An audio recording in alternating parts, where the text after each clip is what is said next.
खुलुमबाय लोगोफोर, बड इनफ' पइन्ट चेनेलाव नोंथांमोनखौ बयखौबो बरायनाय बावहरग्रोनाय जाबाय। आं दिनै नोंथांमोननि सिगाङाव राशि बादियै सानसेनि फानजामुथिखौ फरायथिनो लादों। आसा खालामो नोंथांमोना भिडिअखौ नायना मोजां मोनगोन।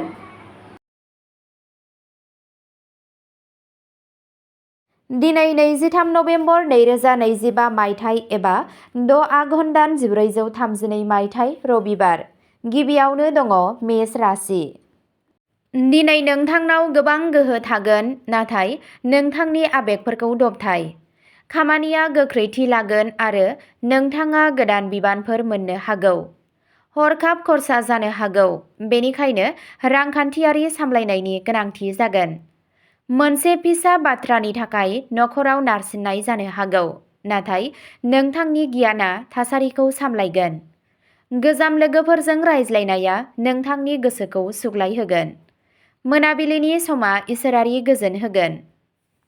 नोंथांनि दिनैनि खाफालगोनां दिगा जादों सानजा खोला, खाफालगोनां अनजिमाया जादों 4 आरो खाफालगोनां गाबा जादों रोजा गोजा गाब। वृषभ राशि। धैर्य आरो गोजोन आखुआ दिनै नोंथांनि देरसिन सम्पथि जागोन। मावख'नि लोगोफोरा नोंथांखौ हेफाजाब होगोन, नाथाय मोनसे गोजाम आयदाखौ बिजिरना नायनाया नारसिनथाय सोमजिहोनो हागौ। रांखान्थियारि हालोदा सरासनस्रा थागोन, नाथाय रां थिसननायाव सांग्रांथि थानांगोन।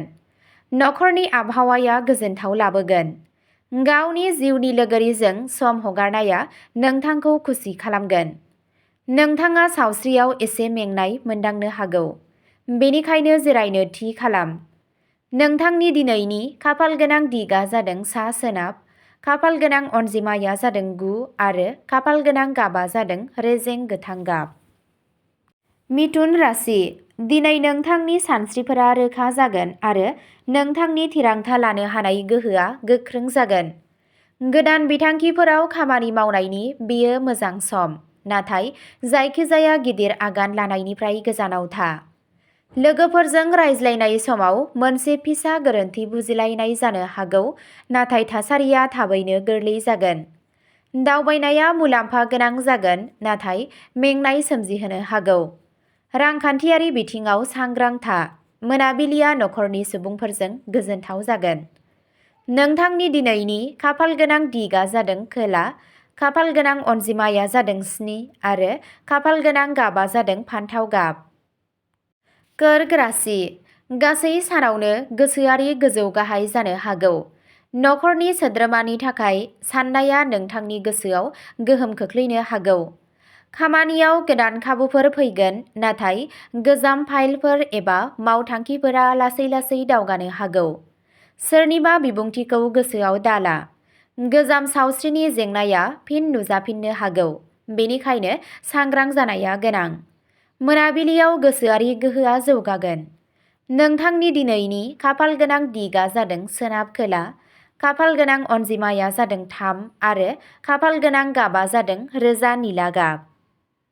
सिंह राशि। नोंथांनि सोरजिलु सानस्रिया दिनै गोदान फिथाइ होगोन। मोनसे गोनां खामानिनि जागायनाया नोंथांनि फारसे थागोन। अहंकारनिफ्राय गोजानाव था, मानोना बेयो सोमोन्दोआव गोजान सोमजिहोनो हागौ। खरसाखौ नोजोर लाखि, मानोना बबेबा मोनसे खामानियाव हरखाब रां खरसा जानो हागौ। रमान्टिक सोमोन्दोआव गोरोन्थि बुजिलायनाया सुस्रांजागोन। सावस्रि मोजां जागोन आरो फोथायथिया बांगोन। नोंथांनि दिनैनि खाफालगोनां दिगा जादों सा-सानजा, खाफालगोनां अनजिमाया जादों 5 आरो खाफालगोनां गाबा जादों गलापि गाब। कन्या राशि। हाबानि बिबानफोरा बांसिन जागोन, नाथाय नोंथांनि आफादारि रोंग'थिफोरा गासैखौबो सामलायगोन। सासे लोगोनि सांग्रांथि गैयैआ जेंना बांहोनो हागौ। रांखान्थियारि थाथाया दिदोम थागोन, नाथाय रां दाहार होनायनिफ्राय गोजानाव थागोन। उदैजों सोमोन्दो गोनां सावस्रिनि जेंना जानो हागौ, बेनिखायनो रेजें आदार जा। नखरजों सम हगारनाया नारसिननायखौ खमायगोन।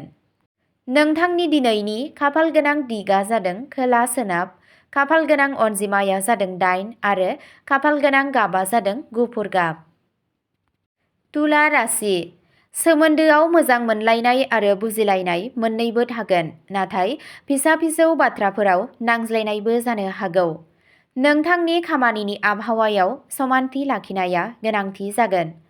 राङारि सानथांखिनि सायाव गोसो होनाया मुलाम्फा जागोन, नङाब्ला खहा जानायनि खैफोद थायो।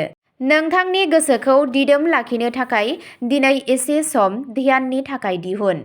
नोंथांनि जिउनि लोगोरिनिफ्राय हेफाजाब मोनगोन। नोंथांनि दिनैनि खाफालगोनां दिगा जादों खोला-सानजा। खाफालगोनां अनजिमाया जादों 1 आरो खाफालगोनां गाबा जादों अख्रां निला गाब। वृश्चिक राशि। नोंथांनि गोथौ सानस्रि आरो गोमोथाव समायनाया दिनै सुबुंफोरखौ गोहोम खोख्लैगोन। साख्रि आरो फालांगि मोन्नैयावबो मुलाम्फानि खाबु मोनगोन, नाथाय थाखोमानाय बेरेखा हान्जानिफ्राय सांग्रां था।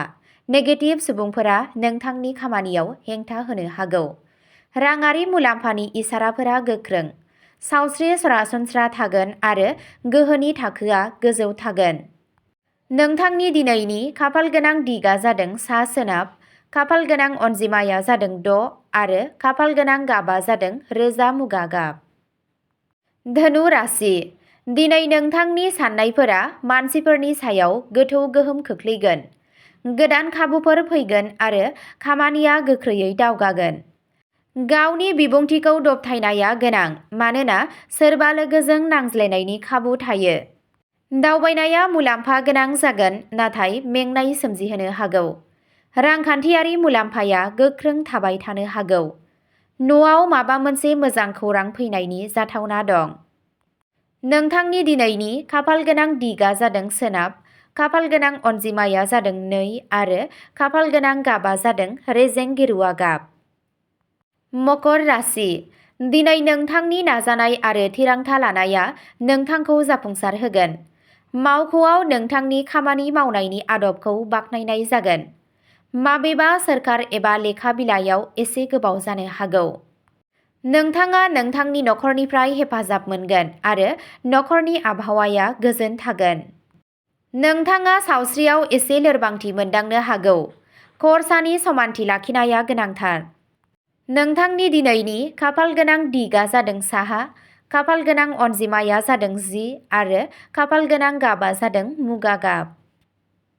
कुम्भ राशि।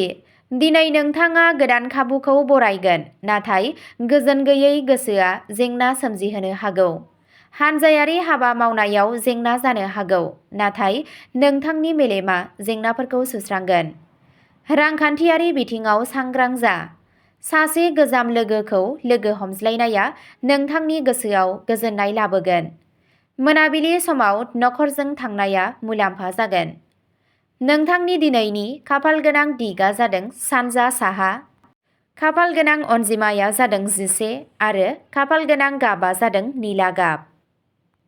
मीन राशि। दिनै नोंथांनि सानबोलावरि आरो सोरजिथाया थिखिनियाव थागोन।